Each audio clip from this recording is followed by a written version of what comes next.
ராமநாதபுரம் பாராளுமன்ற முன்னாள் உறுப்பினர் ஜே.கே. ரித்தீஷும் தமிழக சினிமா உலகில் ஒரு பிரபலமான நடிகருமான ஜே.கே. ரித்தீஷ் அவர்கள் இன்று மாரடைப்பு காரணமாக இன்று மரணமடைந்தார். அவருடைய வயது 46. அவருடைய சொந்த ஊர் ராமநாதபுரம் மாவட்டம் பரமக்குடி மணல்குடி.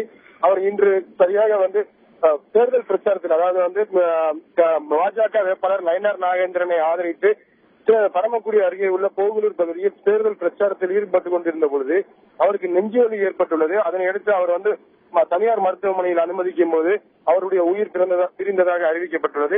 தற்பொழுது அவருடைய உடல் அவருடைய ராமநாதபுரம் இல்லத்தில் பொதுமக்கள் அஞ்சலிக்காக வைக்கப்பட்டுள்ளனர். அவருடைய இறுதி அஞ்சலி என்பது நாளை நடைபெறும் என்பது தெரிய வருகின்றது.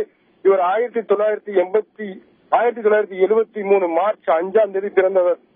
இவருடைய முதல் திரைப்படம் என்பது காணல் நீர், அப்புறம் பெண் சிங்கம், நாயகன் என படங்களில் நடித்துள்ளார். தற்பொழுது எல்கேஜி என்ற படத்தில் நடித்து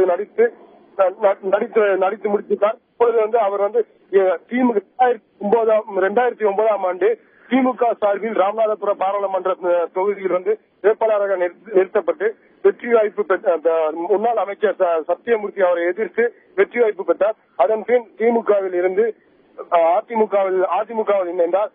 தற்பொழுது அதிமுகவில் தொடர்ந்து நீடித்து வரும் நிலையில் தற்பொழுது ராமநாதபுரம் பாராளுமன்ற வேட்பாளர் நயினார் நாகேந்திரனை ஆதரித்து பிரச்சாரம் மேற்கொண்டிருந்த நிலையில் நெஞ்சுவலி காரணமாக மருத்துவமனையில் அனுமதிக்கப்பட்ட போது அவருடைய உயிர் பிரிந்தது.